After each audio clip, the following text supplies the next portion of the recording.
Hi everyone, welcome to my review, I guess, of The Plague Tale Innocence, which has just finished on the channel. So the non-spoilery side of things, I absolutely loved it. It was a great game. I absolutely would recommend it. I would say that if you're not really big into stealth games, you might struggle a bit with the gameplay in terms of satisfaction because it is very stealthy. Although later on in the game, as you get through it, you get more equipment and stuff, so you don't necessarily just have to literally sneak. You can take enemies out, but that level of having to sneak in order to survive does stay pretty consistent throughout the story. So if that's not your cup of tea, you might not get on with it, but the story is amazing. I absolutely loved it, and the music in the game is just it's just a really great game.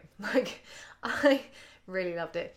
I had a great story, great music, looks amazing, and yeah, utterly recommend it. Very much so.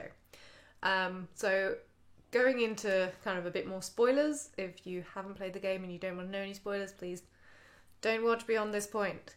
So I've already said I really loved the story in this game, and one of the reasons, it's not a hugely long game, but they just managed to just create this world and the characters that you just got invested in. If you think about it, at the beginning of the game, the kind of core of the story is about Hugo and Amicia, and at the beginning of the story, they are effectively strangers to each other. They don't know each other, barely met. She pretty much introduces herself to Hugo when she goes into his room, and by the end of the game, they're working together in just such sort of a really great way, and the trust between them is completely solid.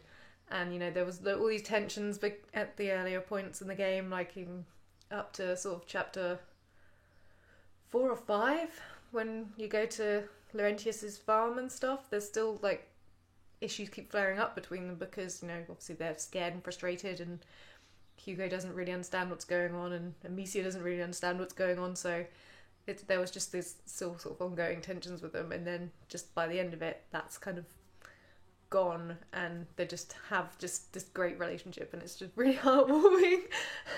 It's just awesome, and the voice actors were so good. I think it even helped just having them they were actual kids doing that voice acting. So not only was it amazing anyway, but it was also these kids doing it, so it's just holy crap, you guys are amazing. You are super good.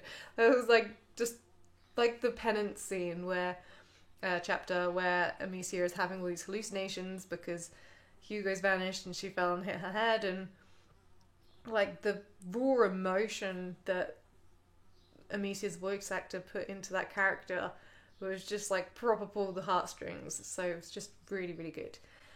And as I said, the music just set the mood every time, as soon as you'd get to somewhere slightly tense, the sun there would just be that change, and it didn't feel like it was unnatural for that to happen. It just was done so well, now it mixed in and then it would fade out, and just loved it. And beautiful game. Every scenario, there were just so many different environments as well, because you start off obviously in this nice bright home of Amicia and Hugo, and then you get to some really dark places, there's the battlefield with all the bodies everywhere, and obviously going into the town. We went into the town every time it was really dark, and just because the town was full of sick and all this sort of stuff, so it was just so much detail kind of went into kind of setting the moods and all the different ways that it was just really well done, in my opinion. I think so. What else? I think I quite liked, in terms of sort of game satisfaction, I got on quite well with the gameplay. I'm generally overly cautious with games a little bit anyway, so going into a stealth game is not an issue for me. But there's also little things the number of collectibles. There are collectibles obviously in each of the levels.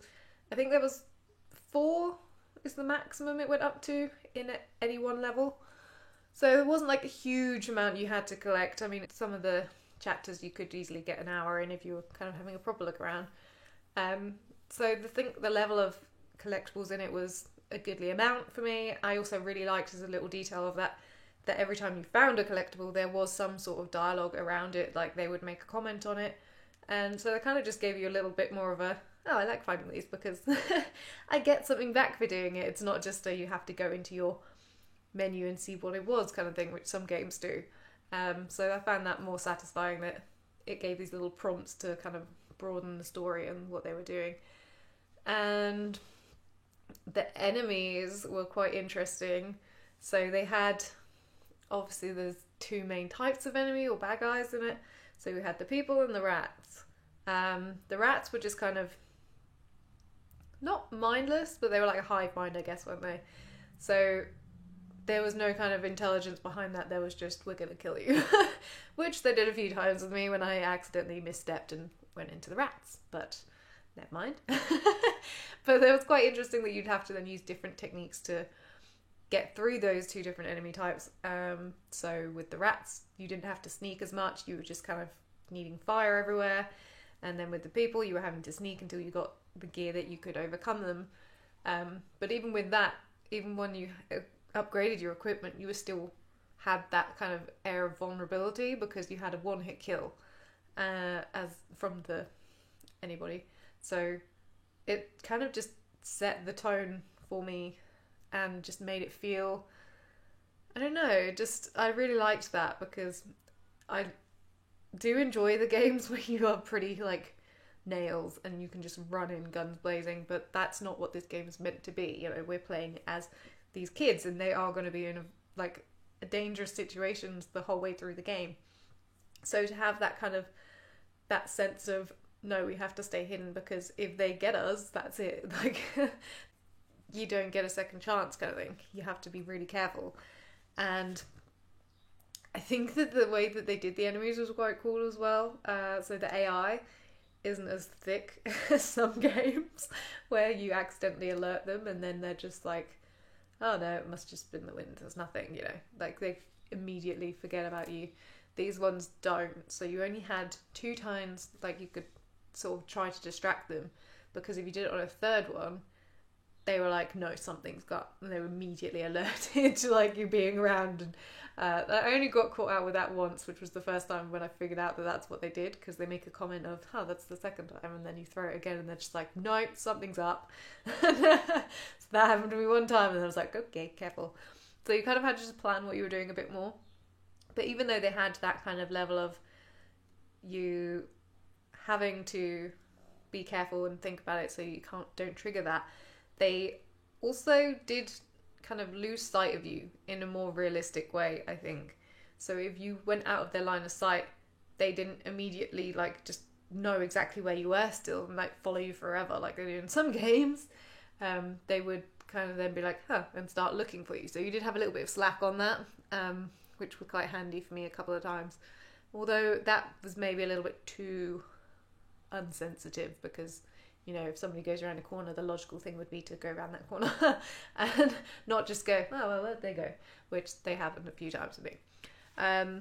But I think I really enjoyed how every chapter introduced something new as well. So it didn't just feel, for me, really stale. Like there was either new enemies or new equipment that you could get, or some sort of new functionality within the game, like getting the lights and getting the carts that you can push and all that kind of stuff. So I thought that was really cool that they just sort of every chapter went into a new bit. But yeah. So overall, I would just say I really loved this game. It was really fun. I really enjoyed the characters that came into it, all the orphans and kids. Sort of seeing the world from their perspective was quite interesting, because they probably dealt with the situation differently to how an adult would have. So I thought that was quite interesting to see sort of how this group of children dealt with this huge issue. And I really want to know more now.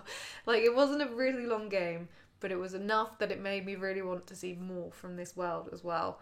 Because although it's based in our world, obviously there were some supernatural elements. And I'd love to see, like, in a DLC or something, if we get to do, like, see the story from Mellie's point of view or something, or get like a bonus chapter where you go and rescue Arthur as Mellie. Because that would be really cool, because then you see that reunion between those two, which would probably actually decimate my heart, given what happens in the game. But, like, it would just be really cool to see sort of some of the game, more of the game from sort of their side of things, and, like, their backstories and stuff as well. And as future games, I would love to see some more. Not necessarily with these characters. I could quite happily see some sort of different time periods, you know, in chapter 12, I think it was. They mentioned when we went home that there in the Roman baths there was the mural, I guess, on the wall. And they mentioned about the plague that happened 800 years before. So, you know, there's potential to do that story and show what happens there, because that's, you know, they were obviously having to deal with the same sort of thing, because it's not the first time this has happened, and we've had this from the Roma Baths area. There was obviously the fact that the chateau was set up to guard against rats, so, you know, this has obviously happened more than once, and it would be interesting to see sort of some other characters and how they deal with it, and if it all ends up in the same sort of way, or if, like, they're like somebody gets corrupted by the power, you know, a bit like I suppose Vitalis did, but somebody who's actually naturally born with it, who, you know, like, they could be a protagonist and then by the end of it they're corrupted and their allies have to take them out or something, you know. That would be quite fun for me, but yeah. So anyway, that's pretty much what I've got to say about this game. I have just had such a fun time with it, and I really, really hope we get more from it, or the whole series. If they do a series on it, that would be really cool. And yeah, let me know what you guys thought. Like, there's been a pretty big following on this series for my channel, which was quite surprising for me, to be honest, but awesome. So thank you very much, everybody, for coming to watch this. Let me know what you'd like to see from the game, if they do more, or another game, or DLC, or what do you want to see from the franchise.